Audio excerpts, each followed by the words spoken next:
carry a few $100s in my money clip. It's only a few $100s, but the story behind why I do it reveals one of those reasons that greatly affected me. Just before I met Mr. Schoaf, I heard a knock at my door one day. When I opened it, there was a little girl selling Girl Scout cookies, and she gave me one of the finest sales presentations I've ever heard. A special deal, several flavors, and only $2, back when you could get a lot for $2. And with a big smile, she very politely asked me to buy. And I wanted to. Big problem. I didn't have $2. And to this day, I can still clearly remember the pain and the embarrassment. I was a father, I had been to college, I was working, and I didn't have $2.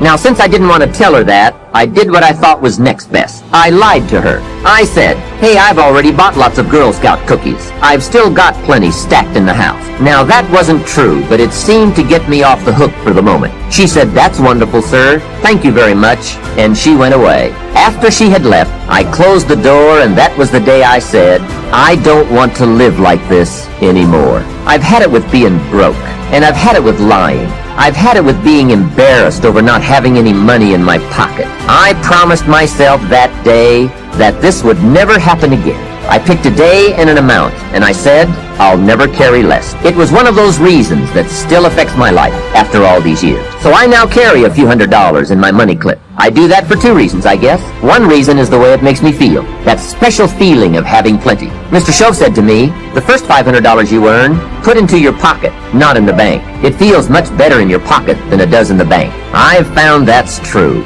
But I also carry plenty in case I bump into another Girl Scout who's selling cookies. I'm ready. I remember walking out of the bank one day in Northern California where I lived at the time, and there were two little girls selling candy right outside the bank for some girls' organization. The first little girl walked up to me and said, Mister, would you like to buy some candy? I said, I probably would. What kind is it? She said, it's almond roca. I said, that's my favorite. She said, wonderful. I asked, how much is it? She said, it's only $2.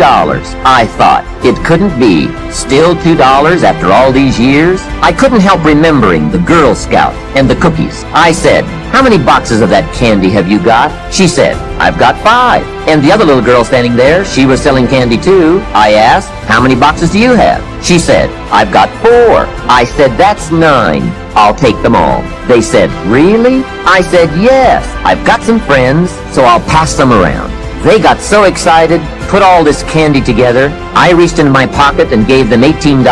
Now, when I've got the candy and they've got the money, that first little girl looks up and says, Mister, you are really something.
Sabotage.